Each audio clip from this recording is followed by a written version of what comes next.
Okay, so today we will be studying the complex numbers. Okay, just a little bit theory of the complex numbers, the modulus and the conjugate. See, conjugate I have done in the previous class also. Today we'll be doing it once more, but still the modulus is completely new for us. So the modulus we'll be doing right now.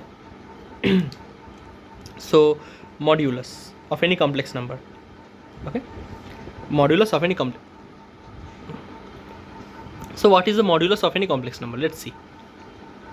Take any complex number. Let's say z equal to x plus iy. Okay. Now modulus of z is given by this type of symbol. See, this type of a two parallel line symbol, and within that a z, the name of the complex number, is written. Now the formula for modulus of z is you have to give a root over. Then what you have to do is you have to take the real number, real part, that is this part, the real part, make it square, then give an addition symbol, then take the imaginary part, that is only y, not I shouldn't be considered, y square. Okay, so this is the general form of modulus of any complex number. Okay, let's take one example. Let's say a is a complex number. Okay, a equals to, let's say 2 plus 3i. Let's say this is a complex number, so modulus of a will be root over of real part square, so 2 square plus imaginary part excluding I. Okay, imaginary part square, that is the 3 square. So this will give you what? 2 square will give you 4, 3 square will give you 9.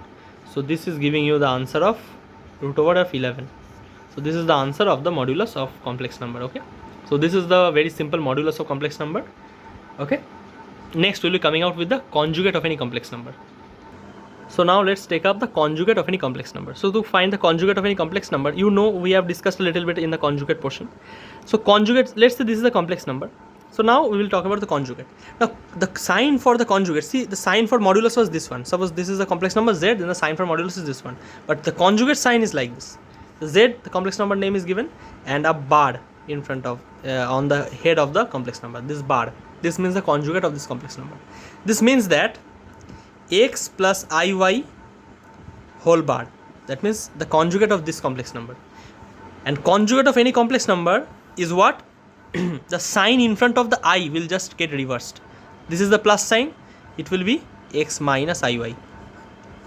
Suppose this was the minus sign, suppose let's say a minus ib, this was a complex number and you have to conjugate that. So what will be the conjugate? It will be just reversal of the sign. So minus sign will reverse to plus. Since plus was reversed to minus, minus will reverse to plus. So it will be a plus ib. So I think you have noted the notation for the conjugate, that is the bar on the top. Okay, just a bar. Suppose z bar, x bar. Okay, like that. Okay, these are the bar of any complex number. So this is the conjugate of any complex number. So let's just take one example. Let's say z equal to let's say 2 plus 3i. Okay, so what will be z bar? Z bar will be 2 plus 3i whole bar, which means that it's conjugate. So 2 will remain as it is, the sign in front of 2 will also remain as it is, only the sign in front of I, that means the sign in front of the term containing I will change.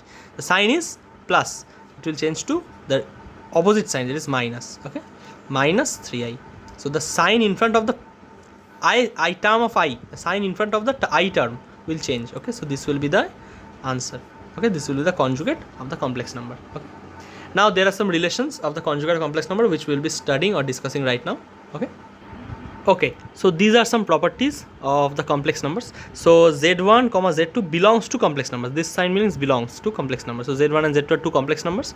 So if they are two complex numbers, so if I multiply z1 and z2 and I do mod of the multiplication, so it will be equal to the particular, that means single mod of both of the complex numbers. That means mod of z1 into z2 will be mod of z1 into mod of z2. Okay, next same thing is for the division also. So if I do division of two complex numbers, then I do the mod, it will be same as first doing the mod and then doing the division. Okay, so only one thing you have to take care about is this thing, that mod of z2 is not equal to 0. Since if the denominator becomes 0, then the whole will be turned into infinity. Number 3, z1 into z2 whole conjugate. conjugate is also same as that of mod. They get separately attached to everyone. So if you make the conjugate of the multiplication, take the conjugate of the multiplication, that will be equal to the separate conjugate of both multiplied by each other. Okay, conjugate of z into conjugate of z2. Now number 4. Suppose you subtract or add two conjugate numbers, complex numbers, then conjugate. The result will be coming same as, suppose if you first do the conjugate and then subtract or add. Okay, so this is the formula number 4. Number 5 is, suppose you do the division and then do conjugate, that will be same as first doing conjugate and then doing division. Again, the case you have to take care of is this thing, that conjugate of z2 will not be, or mainly z2 must not be equal to 0. Okay, and the last one is this one, z into z conjugate. This is a very important thing. Z into, that means the complex number into its conjugate will be equal to the modulus of the complex number square. Okay, the modulus of the complex number square. Okay, so from here, what you can, actually this formula is derived from another formula, that is z inverse. The formula for z inverse, is actually conjugate of z by mod z square. So from this formula, actually this formula is derived. Okay, suppose if you cross multiply, you can just see like that. Okay, if you cross multiply like that, over here it will go over there, then this will go over here, so this will come. Okay, z inverse means 1 by z actually. So 1 by z, you can just make this formula using this formula only. Okay, this formula you can just use also this formula in many kinds of your sums. Okay. So this was all we have would be discussing today. Okay, so on the next day we'll be seeing the sums based on these properties, and we'll be completing the exercises.